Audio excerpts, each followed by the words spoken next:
We are Oshkosh 2026, and we're in the Warbirds. I've been looking forward to this since we got here. And we got Warren Pietsch with us. Thank you for joining us today, Warren. Absolutely. Now, you're not a UND alum, correct? I'm not. But you have North Dakota roots. Well, 100%. Yeah, Yes. I was born and raised in Minot, and still live in Minot. Graduated from high school and started flying. And what is the aerospace part of you in Minot? Is it something that your family owned? Yeah, my dad started spraying in 1948, 10 years before I was born. He built a business there called Pietsch Flying Service, and I grew up in that business, answering telephone and cleaning toilets and sweeping floors, and started working there when I was 12 and spraying, marking fields, doing stuff, and then as I got old enough, I sold it on my 16th birthday. And, You did. And just kind of went on to fly charter and air ambulance and do a lot of stuff. My wife and I ran the business for 35 years, and then I went to work for an airline for a while we were still running the business, and I worked there for 20 years, and now I'm back. We built the business back up after the airline quit, and I sold it a few years ago, and now I'm working with the Dakota Territory Air Museum doing this stuff. Wow. And where did this one, you flew this one in, correct? Yeah. And where'd you come in with it? It was finished last week in Bemidji, Minnesota by Air Corps Aviation, and they built most of these airplanes, or these two airplanes, plus some others that are in our museum. And I did the test flying on this airplane last Thursday and Friday after it was certified, and then we picked it up on Sunday and took it to brought it here. Wow. Sunday was a dumpster fire here. It was so smoky, and so we ended up we had a 5-ship flight. We had the Red Bull P-38, Lockheed P-38, a Grumman Bearcat owned by Walt Bowe, a Republic P-47, a Chance Vought Corsair owned by Whitney Beck, and Shillelaugh owned by Bruce Ames, North American P-51. So we had 5 different manufacturers of World War II aircraft in one formation, and it was a beautiful flight until we got here and kind of got turned back because of the holds and everything. And my son was flying our Harvard, and he ended up diverting into Fond du Lac and waiting to get in that night. So Sunday was a dumpster fire. Yeah. But you made it. We got it. That's the good thing about it. Yeah. Someone that's myself included, but someone that's flown like piston aircraft, single engine, newer type, how is this different? Obviously you've got the tail wheel, but in terms of flying, what is the difference? Once the tail wheel comes off the ground, it's just an airplane. Yeah. I mean, so you bring the tail up on takeoff, and it's difficult. It's a little more difficult to steer, a little less intuitive on the ground, and things you need training. But when the tail comes up, now you're basically doing all the same kind of inputs that you would in a nose wheel airplane. And then once you get to flying speed, you just rotate. Landing is the opposite of that. You touch down and you let the tail down and you start getting busy steering. As far as everything else, it's all about horsepower, weight, and airfoils. These are obviously designed to be a faster airplane, to carry heavier loads than your typical Cherokee 172. I mean, anything like that. But they're still very much an airplane. Yeah. They just fly. Plane's a plane. Yeah, Goes exactly. up, down, left, and right. In World War II, there was guys out there flying these things with 200 hours of training going into combat. So they are not. It's not death-defying to go fly the airplanes.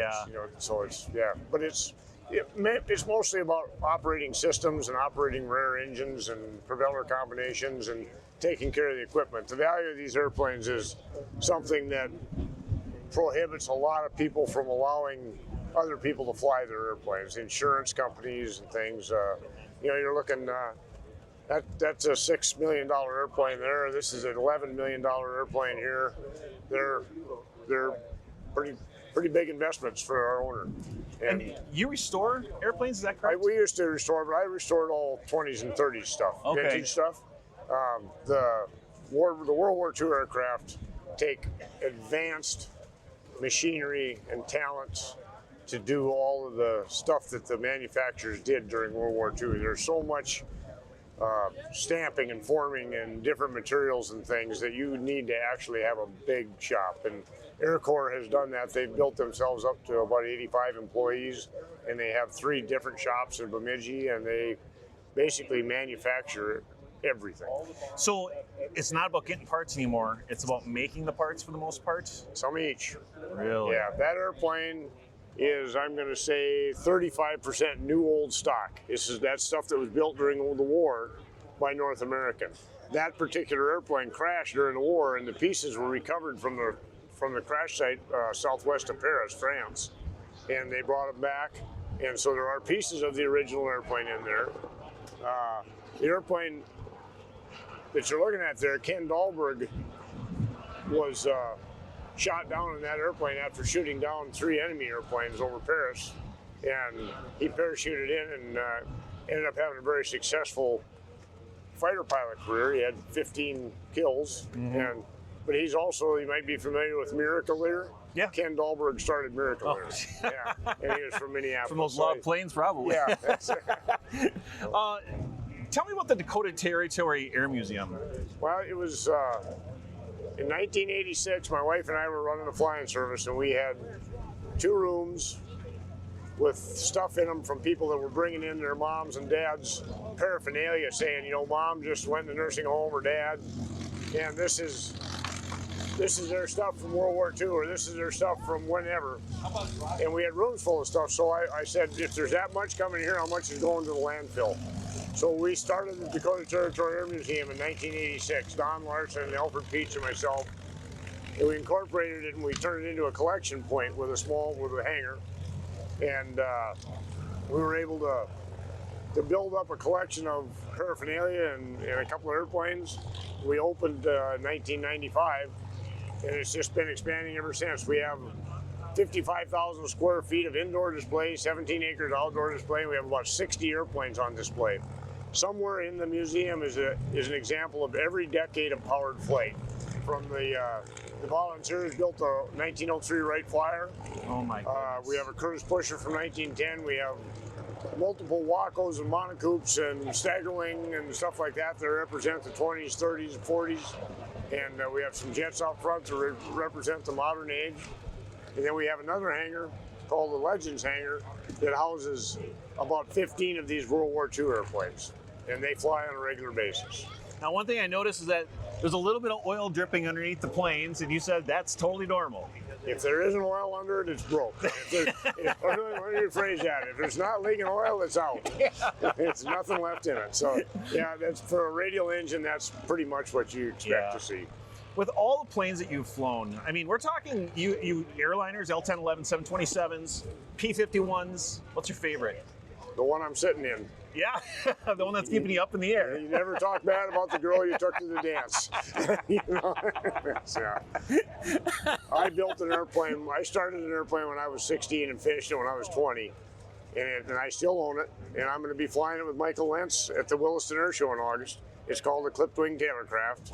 And I've put about 4,000 hours on that airplane over the last 45 years flying air shows. And I still own it. And if I had to pick one airplane that's enabled me to meet so many people and see so much stuff, that airplane brings back great memories because of the friends I've been able to make with it and the places I've been able to see with it. I mean, not that I haven't seen that with other stuff too, but that one airplane sits in I got a little hangar attached to my house. I live on a grass strip out southeast of Minot. And I got my hangar there, and the airplane sits there, and I like that airplane because it's just a good memory for me in every way. It really is. So, what do you think intrigues people about Warbirds? I mean, with all the new stuff that's out, you see these F-22s taking off and these nice brand new planes, but there's kids here that are just drooling over these planes. Are you familiar with Art Deco? Yeah.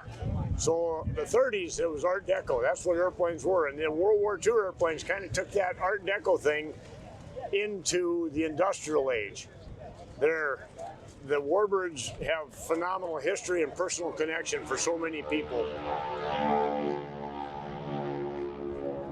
We're just coming out of a time when the people that flew them to preserve our freedoms and to keep our liberties, they're starting to pass on, but their children are still around, and their children. So these airplanes are so integral to our history as a nation they honor every veteran from the Revolutionary War to tomorrow's veterans. And these airplanes do that honoring, and I think that's a big part of what intrigues people about them is the history and the personality and the looks, the sounds and everything else. Today we had a 102-year-old veteran here today that has shot down some airplanes in World War II, and he was here with Shillelaugh.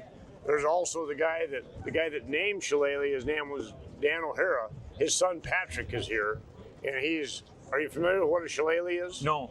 Have you ever heard the term, I'm going to take the Shillelagh to you? No. Well, it's an Irish beating stick. Oh, okay. And the English outlawed it, so the Irish made it a walking stick. Well, the original Shillelagh from this guy's mom is here. It'll be at the Warbirds in Review presentation tomorrow afternoon. And it's an Irish beating stick, and that's what you see painted on the side. And it says Shillelaugh. And that was, I can imagine Dan O'Hara saying, I'm going to take the Shillelaugh to you.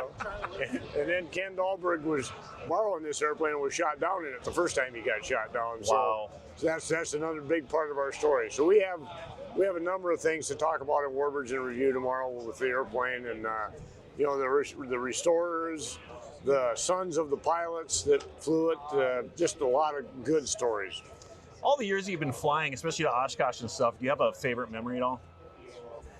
Or a memory that sticks out? A lot of them. Yeah. I would be doing all the other ones an injustice if I named one, but they're all great memories. Yeah. And the other day we were coming down here on that 5 ship. We were on top of the clouds, smooth as glass, and I'm looking at that P-38. If you look at the tails right now, you see how they're painted the same? Yep. Well, there was. I can show you a picture I took from that airplane of those two airplanes side by side, and it was just beautiful. It was just the most beautiful sight. And they're war machines, but they're still pretty. Right. And if they're not doing their job, I have a P-51. I painted a picture of a P-51 on the wall of my bedroom when I was 10, and I started dreaming. And I got a project north of Scottsbluff, Nebraska, that crashed in '55, and I ended up with that project in '99. And I found out that airplane used to belong to Jimmy Stewart, and Jimmy Stewart flew it. It was also the last piston-powered airplane to win a Bendix Air Race in 1949. Wow. And it still holds the record for that race. It also set the transcontinental speed record for piston-powered airplanes from LA to New York. It still holds that record. Jackie Cochran bought the airplane from Jimmy Stewart for $1 in OVC and set 3 records in it that still stand. And then she sold it back to him for $1 in OVC. That airplane's in our museum. It hauled the Queen Elizabeth II coronation films. So if you want to talk about good memories, I finished that airplane in '23. It was here.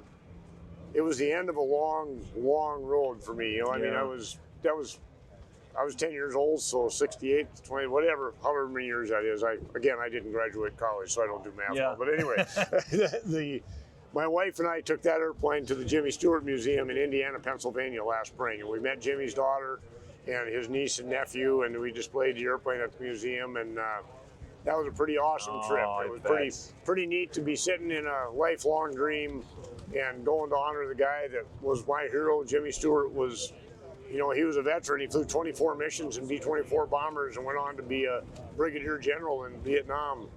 Joe DiBona was a ferry pilot in World War II, and Jackie Cochran ran the WASP deal. So all 3 of them were World War II veterans, and that airplane tells those 3 stories in such a great way that it's really fun to be around. Unbelievable. Yeah. Well, Warren, this has been really, really interesting. I appreciate you taking some time with us. Yeah, I appreciate you guys coming over. Yeah, well, thank you. It's always interesting. Yeah, definitely. Yeah. All right.